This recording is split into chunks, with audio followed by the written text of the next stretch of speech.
Thank you, David. Dan, it's a pleasure to be back. Good morning, everyone. I want to start by thanking NASA for convening today's UAP Independent Study public meeting and inviting me to continue to participate. NASA has been an invaluable partner to our team at Aero as we work to better understand and respond to unidentified anomalous phenomena. We applaud NASA for commissioning its independent study team and for exploring what data and tools could be leveraged to shed greater light on UAP. Though NASA and Aero are taking on very different aspects of the UAP problem set, our efforts are very much complementary. We both are committed to the scientific method, to a data-driven approach, and the highest standards of scientific research integrity. While NASA is evaluating unclassified data sources for its study, Aero's data set includes classified material with a focus on national security areas. However, all of this data collectively is critical to understanding the nature and origin of UAP. NASA brings unique capabilities, world-class scientists, and a wealth of academic and research linkages. NASA also has access to Earth sensing satellites, radiological sensors, tools for gravitational wave, geomagnetic wave detection, and means for analyzing open source and crowdsourced data that may assist both Aero and NASA in their UAP efforts. We are very grateful for the partnership and welcome the opportunity to join with NASA to share our collective findings with the public as the U.S. government moves towards greater transparency on this issue. Last month, I testified before members of the Senate Armed Services Committee on emerging threats and capabilities and shared some of the progress made since Aero's establishment in July 2022. I discussed Aero's scientific and analytic approaches, its efforts to improve UAP data collection, standardize our reporting processes, leverage our partnerships, and meticulously review the U.S. government's UAP-related historical records. As I told the subcommittee then, the resolution of all UAP cases cannot be accomplished by DoD and the intelligence community alone. Aero's ultimate success will require partnerships with the interagency, industry, academia, the scientific community, and the public, which all bring their own resources, ideas, and expertise to the UAP challenge. We believe robust collaboration and peer review across a broad range of partners will promote greater objectivity and transparency in the study of UAP. Of course, NASA's UAP independent study team was convened very much in that spirit. I also emphasized to Congress that only a very small percentage of UAP reports display signatures that could reasonably be described as anomalous. The majority of unidentified objects reported to Aero and in our holdings demonstrate mundane characteristics of readily explainable sources. While a large number of cases in Aero's holdings remain technically unresolved, this is primarily due to a lack of data associated with those cases, very much along the lines of what David was just speaking about. Without sufficient data, we are unable to reach defendable conclusions that meet the high scientific standards we set for resolution. Meanwhile, for the few objects that do demonstrate potentially anomalous characteristics, Aero is approaching these cases with the highest level of objectivity and analytic rigor. This includes physical testing and employing modeling and simulation to validate our analyses and the underlying theories, and then peer reviewing those results before reaching any conclusions. Aero has shared these cases with the appropriately cleared NASA team members in order to discuss and help recommend potential scientific areas of study that NASA may want to take lead on. I'll underscore here, as I did before Congress, that Aero's work will take time if we are committed to doing it right. Aero is committed to the highest standards of scientific research integrity, as we know our partners at NASA are as well. Thanks again to NASA for hosting this public forum for UAP discussion and information exchange. And I'd like to turn to a brief presentation that includes some recently declassified footage and trends for discussion. Next slide, please. So some of you probably saw a version of this at the open hearing last month. This is an overall review of all of the analytic trends of all the cases that we have to date. While the numbers may have changed a little bit, the overall trends remain the same.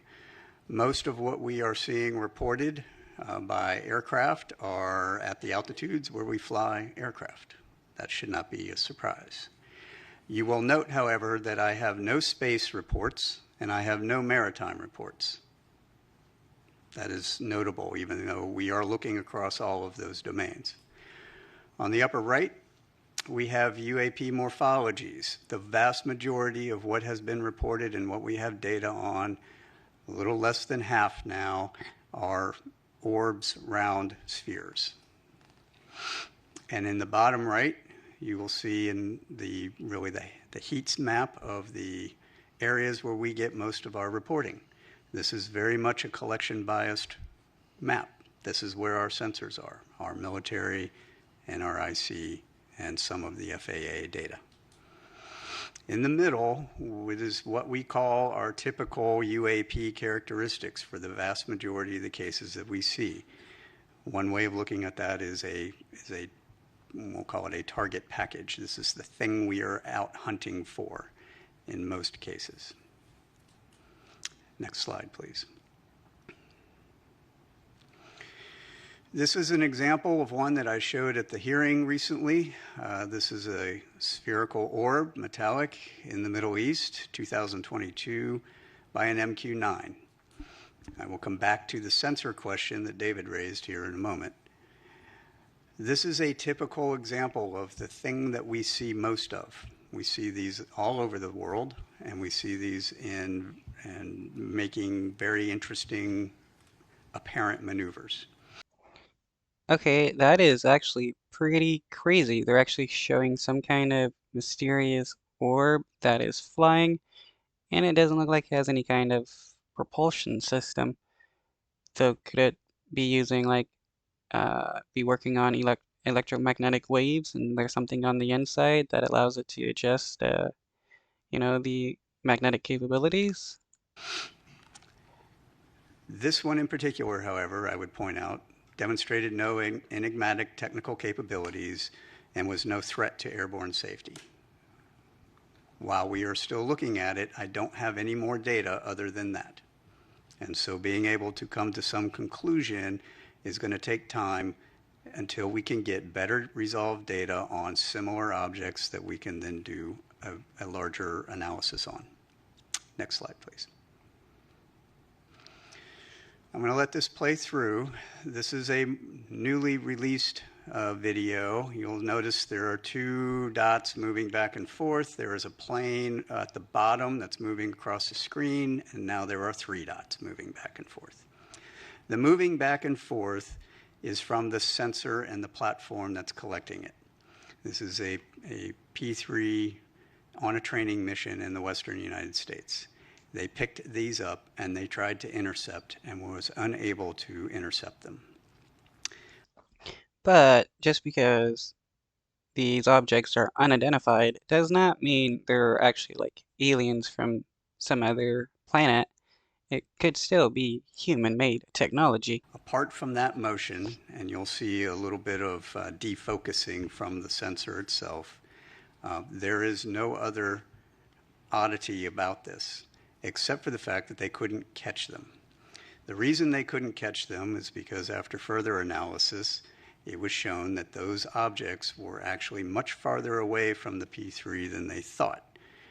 And in fact, when we went even deeper, looked at air traffic control data, we were able to match those to aircraft on a major flight corridor heading into a major airport for landing.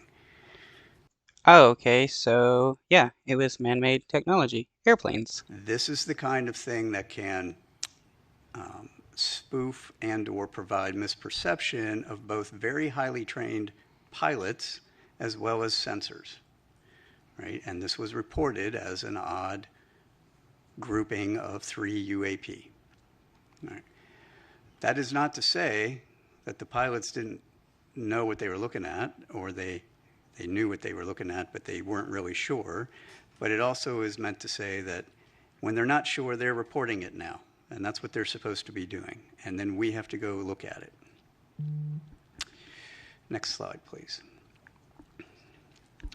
That brings us to really what is Aero doing in the science and technical realm. So this is one of those areas that I'm going to expound a little bit more on than we did in the last hearings.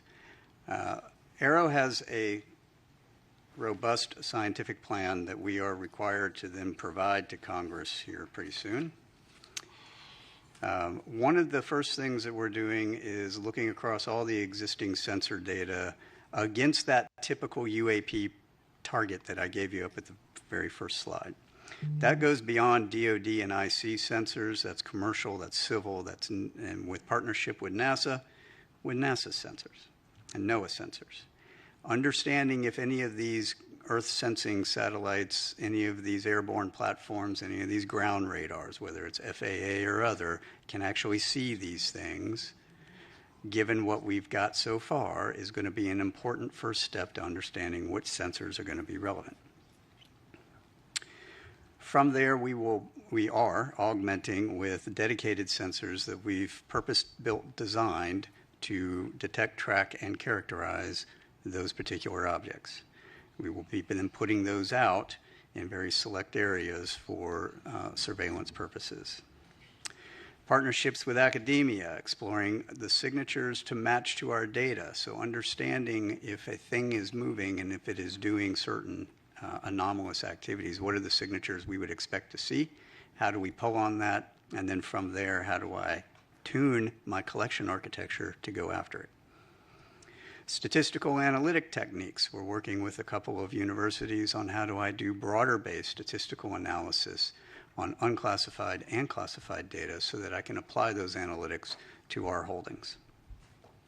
And then AI and ML analytic techniques for searching out through the data what are the objects, what are the targets that we're going after. We have partnerships with both DoD and DOE labs to explore our current state-of-the-art fundamental physics of UAP observations, both current and historical. In other words, if I have objects, those few that are doing some things that are anomalous, what is our current understanding of maneuverability, speed, signature management, propulsion? What are those underlying signatures that we would expect to see, and how do I then pull on that? Our interagency and allied partnerships for calibration of our capabilities. This is exactly what David was pointing at. A vast majority of what we have reported to us are DoD sensors. DoD sensors are not scientific sensors. They are not intelligence community sensors. Believe it or not, intelligence community sensors are very close to scientific sensors. They are calibrated, they are high precision, they are everything you'd ever want to know about a thing. DoD sensors have one purpose. They are to identify an object that is known and put a weapon on it. That is what they're for, right, predominantly.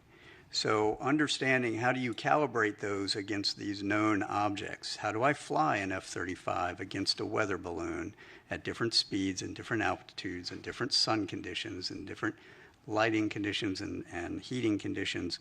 Those are all important measurements that need to be done, and we are in process of doing that right now. That table on the right is a very simplified version of our entire test matrix, which you would not be able to fit on 3 of these slides, against all of our sensors across all of those phenomenologies. That will be useful in order to then train our operators, pilots, and sensors against the known objects. And then finally, our pattern of life analysis. This is essentially baselining what is normal. I have all these hotspot areas, but we only have hotspot areas because that's when the reports come in from the operators that are operating at that time. They don't operate all the time. So to have a 24/7 collection monitoring campaign in some of these areas for 3 months at a time is going to be necessary in order to measure out what is normal.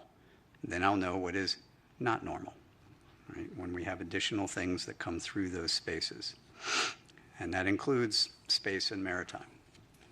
Next slide, please. Which brings me to some of my recommendations for the panel. and their consideration and deliberation. Some of these we're going to be exploring with our new NASA embed, whom I'm happy to be welcoming on pretty soon, who's going to help us in our scientific plan. Crowdsourcing unclassified open source data. This is where, some of the public can be helpful. Imagery from an iPhone is generally not helpful unless you are right up on whatever it is you're looking at. However, some of the ancillary data that your iPhone provides, from location to speed to other phenomenologies, and more than one of those can be very helpful. Right? Large-scale, ground-based scientific instrumentation. Evaluating how can I use some of these other instruments for detection. The FRB example was perfect, right? You have a bunch of large-scale instruments that were not designed for that, yet they picked them up because there was a microwave. Well, we have a surrogate target package of what we think these things are, at least from what we've got reported to us. That was in the front slide. Understanding how can I evaluate that against all of these other instruments, and do any of them have a chance of picking anything up that would be helpful in tipping and cueing us to get other sensors on target. I think leading that evaluation of the scientific ground-based sensors would be useful. Also, the same thing for the Earth Sciences satellites, as we mentioned before. Intentional vice coincidental collection. So looking at how can I provide a tip and cue to both the ground and space-based scientific and academic sensor community to put additional sensors on an object when it is reported. I'm currently doing that with Aero, the Joint Staff, the commands for when they get tip and cue, right? So a pilot says something, they see something, they report it in, and we're going to turn on a whole bunch of new collection to go after it. I should be able to hand that same tip and cue to the scientific and academic community. So looking at how that works would be helpful. Peer reviewing advanced capabilities, the parameterization and the publication of that have not yet been engineered. We understand a lot of fundamental physics. It is the scientific community's responsibility to explore and document those fundamentals in peer-reviewed scientific journals to match to data so that we can weed out all kinds of different hypotheses. Right? That's how science works. We need to make sure that we are doing that. I think leading that conversation would be very helpful from NASA's perspective. Archived scientific data. So we have a whole bunch of calibrated, large-scale scientific data from all these different instrumentations around the world. Taking a look at how can you apply maybe some AI, ML tools to search through that data for anomalous signatures that may correlate to things that we've got reporting on. That would be an interesting study. Distributions of sightings. I think this is a low-hanging fruit one, right? So if we take a look at all of the distributions of sightings that are outside of my national security areas that I've got classified reporting for, and they generate the similar distribution map as we've got, and we put those two pieces together, now I have a holistic picture. And then, of course, our foreign partnerships, building a robust scientific community of interest, review data, capabilities, conduct analysis, expanding upon our military and intelligence collaborations across the world into the scientific and academic world. And with that, those were my thoughts. We've talked about some of these in the past. It would be interesting to hear if there's any further questions or deliberations on any of those points, and I'm happy to take any questions that you all have. Great. Thank you, Dr. Kirkpatrick. And I also want to take this opportunity to thank you and the AARO for your openness in providing this committee with insight and information about what you've learned so far, how we could work together. I think this is very much an area where it's going to be essential that NASA be a partner and be a good partner for AARO. And I think you're really want to thank you for your role with this committee in helping to start to build that partnership. Been my pleasure. And let's, Reggie. Hey, Sean, thanks for the briefing. Question. We talked a lot about data already. Let's talk about sensors for a second. So you mentioned that you work with labs, academia. Do you see a need to go beyond what you mentioned earlier? That is the type of sensors we have right now, which are based on national security threats and certain phenomenologies and frequency ranges, these kinds of things. Do you see a reason of going beyond that? Yep, And if absolutely. So, what are some of the challenges you see there, materials or what have you? So can we go back to the front slide, just the first slide where the target characterization is? So we've purpose-built a couple of sensors to do search across that. Nope, down one. There you go. That's great. To go down some of those characteristics to see if we can find them correlated to pilot reporting. All right. Some of those are initially, this is going to be, I'm going to say this is a bootstrap method, right? We're doing a broad spectrum search across very few indicators that we can point to that will enable us to get a little bit more data, refine that, narrow those sensors, and go from there. So we aren't just relying on the DoD and IC sensors that exist today, because frankly, they don't point to where we want them to point, right? I mean, I'll be frank with everyone. We can point the largest collection apparatus in the entire globe at any point we want. You just have to tell me where I want to point it. The second piece of that is a lot of what we have is around the continental United States. Most people, including the government, don't like it when I point our entire collection apparatus to your backyard, right? It's not allowed.